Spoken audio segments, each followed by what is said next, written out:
আজকে বানাবো তালের বড়া। তো চলুন দেখে নেওয়া যাক।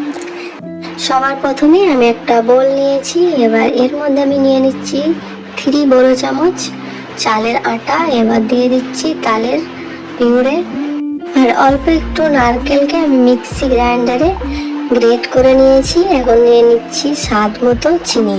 এবার আমি এগুলোকে খুব ভালো মতো মিক্স করে নেব। 8 থেকে 10 মিনিট আমি ডোটাকে খুব ভালোভাবে মেখে নিয়েছি। এবার আমি অ্যাড করব সেম চামচে 1 চামচ সুজিটা লাস্টে অ্যাড করবেন, তাহলে ক্রাঞ্চি ভাবটা খুব ভালো থাকে। আর আমি এর মধ্যে অ্যাড করেছি হাফ টিস্পুন খাবার সোডা, ওটা স্কিপ হয়ে গেছে। এখন আমি একটা প্যান নিয়ে নিয়েছি, দিয়ে দিচ্ছি সানফ্লাওয়ার অয়েল। অয়েলটা গরম হয়ে গেছে। এবার আমি বড়াগুলো একটা একটা করে দিয়ে নেব। আর হ্যাঁ, আমি যে তালের পিউরিটা অ্যাড করেছিলাম ওটাতে কিন্তু আগে থেকেই চিনি অ্যাড করা ছিল, কারণ ওটা আমাকে বাড়ি থেকে কুক করে পাঠানো হয়েছিল, তাই আমি চিনিটা একটু কমই ব্যবহার করেছি। এক সাইড হালকা ভাজা হয়ে গেলে আমি এখন সাইডটা চেঞ্জ করে দেবো। এপিট ওপিট ভালোভাবে উল্টিয়ে ভেজে নেব।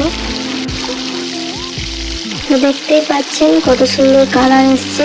এবার আমি এগুলোকে তুলে নেব। ভাজা হয়ে গেছে।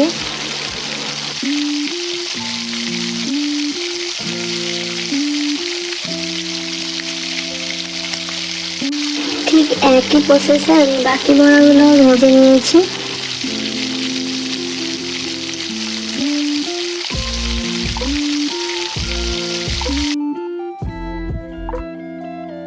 ভিডিওটা কেমন লাগলো অবশ্যই কমেন্টে জানাবেন। আর এই টাইমে আপনারাও বাড়িতে বানাবেন এই সেম প্রসেসে, দেখবেন খুব ভালো লাগবে। তো এখন আমি একটা বড়া ভেঙে দেখাচ্ছি কেমন হয়েছে। বাইরে থেকে একদম ক্রাঞ্চি আর ভেতরে খুবই নরম। তো আজকের মতো এখানেই বিদায় নিচ্ছি। দেখা হবে নেক্সট ভিডিওতে।